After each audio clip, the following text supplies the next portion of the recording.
Olá, seja muito bem-vindo a essa aula. Meu nome é Gabriel Santos, estudante de Engenharia Elétrica da Universidade Federal de São Carlos. Nessa aula a gente vai ver uma integração bem legal de Python com LTSpice. A ideia aqui é a gente conseguir rodar as simulações puramente via código, sem precisar abrir manualmente o software. Para essa aula a gente vai precisar de uma simulação da LTSpice, algum circuito já pronto, um compilador Python, que pode ser qualquer um, pode ser o compilador padrão, a ideia é padrão do Python, pode ser o Spider, o VS Code, qualquer um que compile Python, e uma biblioteca especial chamada LTSpy3, que não tem no pip install, a gente não consegue instalar e também não é nativa do Python. Mas eu vou deixar ela disponível aqui na descrição, dentro de um repositório para download. Então aqui a primeira coisa que a gente precisa é uma simulação. Nessa simulação eu trouxe aqui um filtro de segunda ordem, e a única diferença que a gente vai precisar fazer para uma simulação normal é os valores dos componentes aqui. Os valores dos componentes a gente vai ter que colocar nesse formato de variável. O formato de variável é atingido quando a gente coloca o nome da variável entre chaves. E dessa forma a gente consegue alterar esse valor dinamicamente. Aqui no caso, no código, a gente também está usando uma diretiva para setar esses valores iniciais, mas via código a gente vai poder alterar esses valores da forma como a gente quiser. Igualmente, eu fiz aqui para frequência, coloquei ela em formato de variável e atribuí o valor dela via diretiva. Essa é a diretiva da simulação, é uma simulação transiente de 5 milissegundos de duração. E no final das contas, a gente quer gerar um gráfico da entrada e da saída desse circuito. E para isso acontecer, é necessário que a gente use a diretiva save desses dois sinais. E claro, os dois sinais precisam estar explícitos e nomeados, sinal de entrada e sinal de saída. O resultado desse circuito é o seguinte: a gente tem a saída do circuito normal, e se a gente for olhar a entrada versus saída, esse é o nosso gráfico. E se a gente quiser salvar esse gráfico, a gente pode printar ou salvar aqui direto da tela do LTSpice, mas eu não vou fazer isso. A gente vai ver como fazer isso tudo via Python. Estamos agora aqui na próxima etapa da nossa aula, que é justamente o código em Python. A gente vai passar linha por linha o que é necessário para a gente rodar essa simulação aqui sem a necessidade de abrir o LTSpice. Então, para começar, eu já vou fechar o LTSpice, salvar tudo isso aqui que a gente fez, e esse arquivo do LTSpice eu vou colocar na minha pasta de documentos.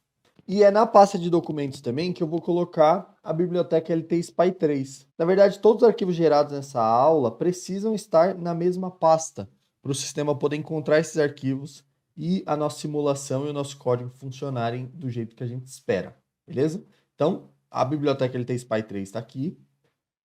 A nossa simulação, que eu dei esse nome, também está aqui, junto com os arquivos gerados automaticamente, né, quando a gente roda a simulação. E o nosso código em Python que a gente vai fazer agora também vai ter que parar nessa mesma pasta. Show? Então vamos começar aqui, que o foco é justamente o arquivo em Python. Então vou iniciar aqui um novo arquivo da linguagem Python. Então a primeira coisa que a gente vai fazer aqui é definir o valor de cada um daqueles componentes. Então os nossos componentes que eu quero alterar o valor são R1, R2, C1 e C2. Para R1 e R2 eu vou dar os mesmos nomes das variáveis, né? Então vamos lembrar lá, eu dei o nome res1 para o resistor 1 e eu vou dar o valor de 1K. Res2 para o resistor 2 e eu também vou dar um valor de 1K. A mesma coisa, cap1 vou dar o valor de 0.1 micro e cap2 vou dar o valor de 0.1 micro. Pronto. Então aqui a gente já definiu o valor dos 4 componentes. Agora o que a gente vai fazer? A gente precisa de 2 variáveis contendo o nome do nosso arquivo do LTSpice e o nome do TXT gerado pelo arquivo do LTSpice. Então, o nome é videoaula Python LTSpice. O nome do TXT é a mesma coisa, só que tem uma extensão .txt. Já já a gente vai ver para que a gente precisa desse nome. Então, o nome original é videoaula Python LTSpice. E o nome do TCC, que eu vou chamar de original, ou melhor dizendo, TXT, vou chamar de original TXT, que é nada mais que o próprio arquivo original mais a extensão .txt. Beleza, com isso em mãos, a gente já consegue rodar aquela simulação do LTSpice. basta chamar uma biblioteca chamada subprocess. Então a gente vai importar a subprocess. E aqui a gente vai chamar essa biblioteca com o método call. Dentro do método call, a gente precisa colocar, primeiro, o arquivo executável do LTSpice, qual pasta ele está. Então a gente vem aqui em pesquisar, LTSpice, botão direito, abrir local do arquivo. Novamente, aqui ele achou o atalho, então eu vou clicar com o botão direito de novo, abrir local do arquivo. Pronto, aqui eu já vi o executável do LTSpice. Então eu clico aqui na barra, botão direito, copiar, volto aqui para o meu programa e posso colar esse cara aqui. A próxima coisa que a gente precisa é o próprio executável do LTSpice, que o nome do executável do LTSpice, que está naquela pasta, é ltspice.executável.exe. Aqui a gente vai usar um método "-b", que é o método para rodar em batches. Ou seja, independente de quantas vezes a gente rodar esse código, ele não vai abrir o LTSpice na nossa interface, ele vai abrir apenas no back-end do sistema. Então a gente não vai ver o LTSpice abrindo e fechando, beleza? Outra coisa que a gente precisa, que eu já coloquei o mais aqui, é o nome do nosso arquivo txt. Porque é dentro desse arquivo que estão justamente o código que o LTSpice usa para rodar aqui dentro desse método call. A partir daqui a gente já pode até salvar. A gente já pode salvar esse cara. Eu vou salvar esse cara dentro da pasta documentos. Eu vou chamar de mesmo nome, vídeo aula Python LTSpice. Salvei. A partir daqui a gente já até consegue rodar. A gente pode dar um F5 aqui. Ele vai debugar e vai rodar. Só que por que não aconteceu nada aqui na nossa tela? Primeiro, porque ele só rodou a simulação, mas a gente não pediu para ele salvar nenhum dado. Então, de fato, não vai aparecer nada na nossa tela. O que a gente vai fazer agora é justamente isso. A gente vai importar aquela biblioteca LTSpy3, que a gente colocou na mesma pasta dos outros arquivos, e também vai importar a biblioteca matplotlib.pyplot. A gente vai chamar ela de PLT, porque a gente vai precisar chamar várias vezes essa biblioteca. Para coletar os dados daquela simulação que a gente já rodou aqui em cima, a gente vai usar justamente a LTSpy3. Então, para coletar os dados, a gente vai usar a LTSpy3 com o método SimData. O método SimData, ele precisa daquele arquivo raw que é gerado. Esse arquivo raw que é gerado quando o LTSpice roda a simulação, ele guarda diversas informações dessa simulação nesse arquivo raw. Uma dessas informações é aquela tensão de entrada e saída que a gente pediu para ele guardar através da diretiva save. Então a gente vai buscar isso aqui com esse método SimData. Então o nome do arquivo a gente chamou de origem mais .raw, que é a extensão dele. Dentro dessa variável dados, ele já pegou os dados da nossa simulação. E esses dados aqui, ele na verdade é um array, ele é um arranjo gigante, cheio de matrizes. E a gente consegue acessar essas matrizes individualmente. Por exemplo, o nome das variáveis que eu salvei, como vin e vout, vai estar dentro da matriz variables. Então, se a gente chamar dados.variables, a gente consegue justamente ver o que a gente salvou, quais variáveis a gente salvou. Eu vou dar aqui um print em nome, só para a gente poder ir acompanhando. Então, olha que legal. A variável tempo, já que é uma simulação transiente, a variável vin e a variável vout foram salvas. Se a gente quiser pegar os dados que estão salvos em cada uma dessas variáveis, como é que a gente faz? Bom, para puxar tanto o tempo como a curva, a gente puxa values, a matriz values. Então, se a gente novamente der um print aqui nessa variável tempo curva, a gente vê todas as matrizes que tem o array de tempo e o array dos valores, né? De VIN e aqui o array de VOUT.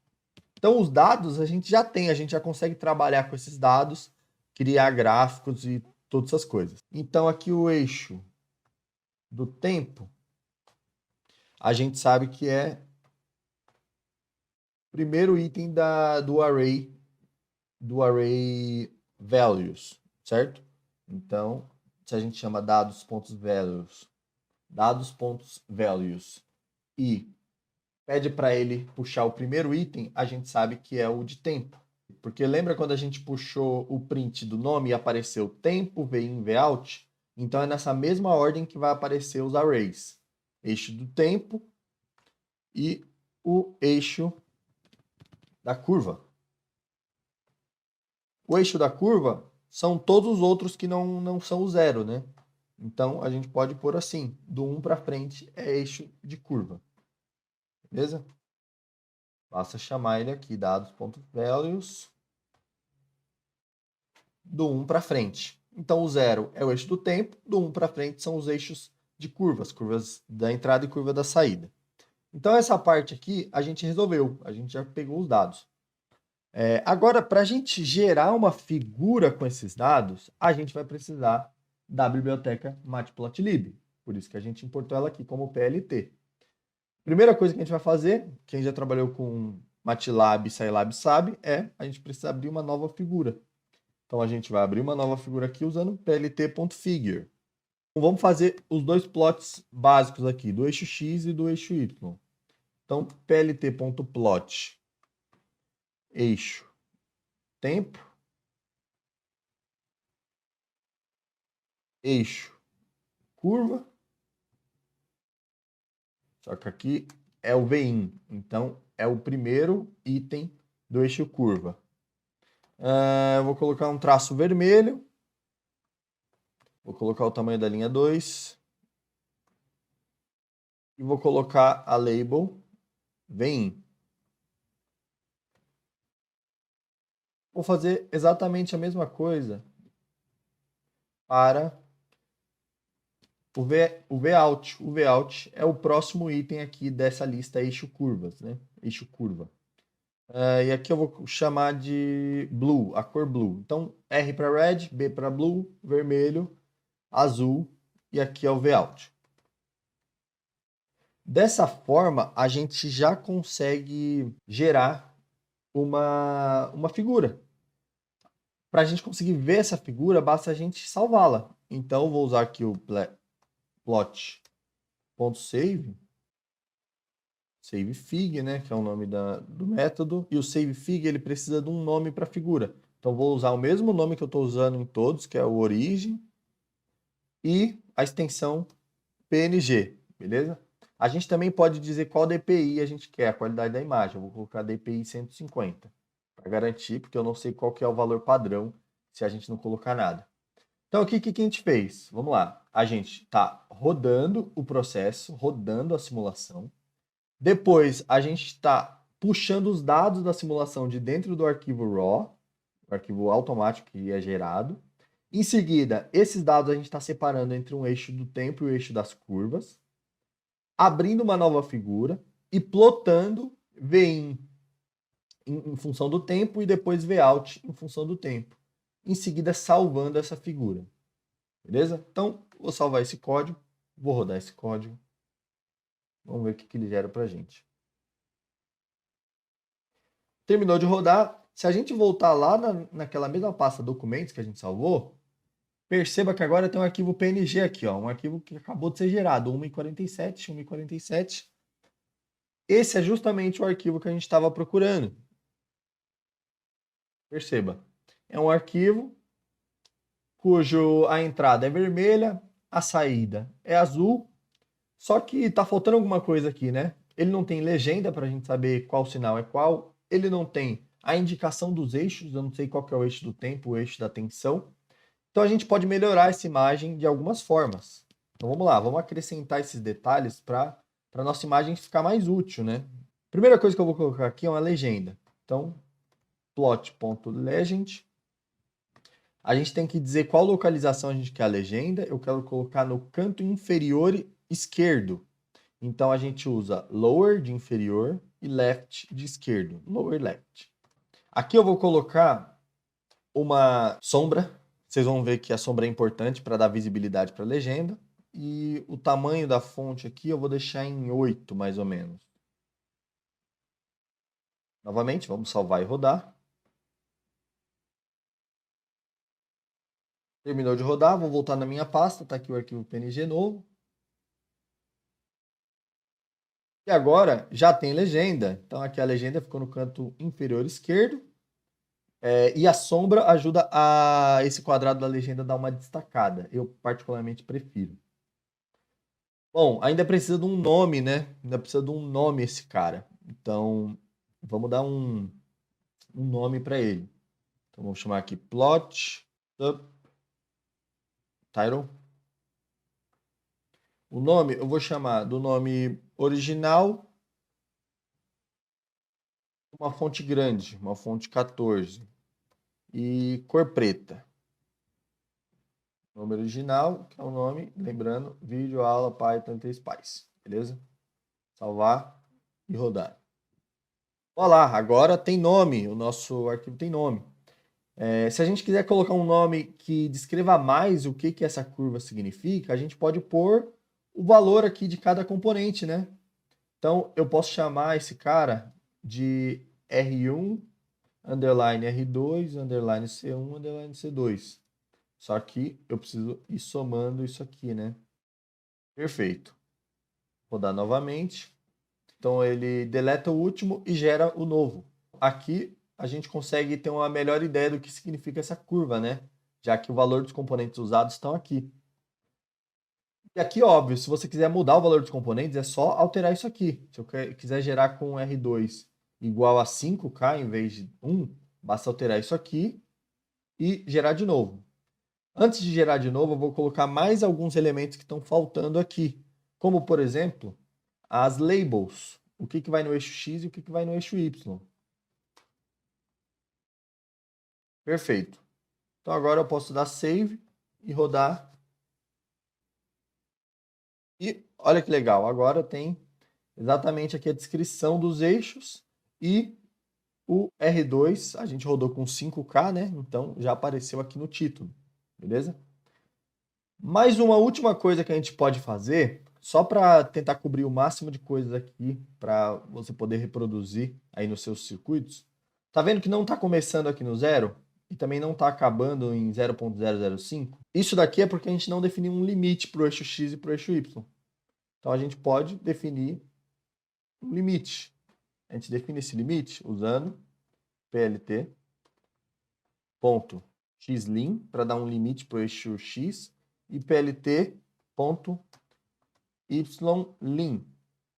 Então, aqui, a gente diz qual é o limite da esquerda primeiro. O limite da esquerda eu quero 0 e o limite da direita eu quero 0.005.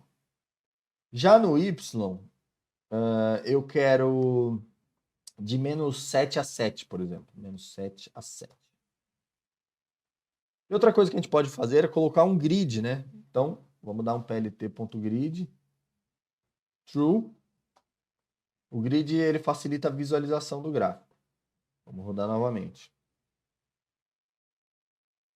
E olha que legal. Está indo de menos 7 a 7, está indo de 0 até 0.005 segundos.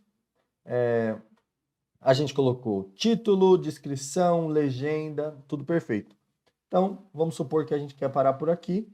E é dessa forma que você roda um arquivo dentro do LD Spice, utiliza esses dados para fazer análises e gera gráficos através desses dados que a gente puxou aqui, beleza? Então, espero que essa aula tenha sido útil, que você consiga replicar esse código. Aí, nas suas aplicações, eu vou deixar esse código disponível também no repositório, junto com o código da biblioteca LTSPY3. Então, muito obrigado e até a próxima aula.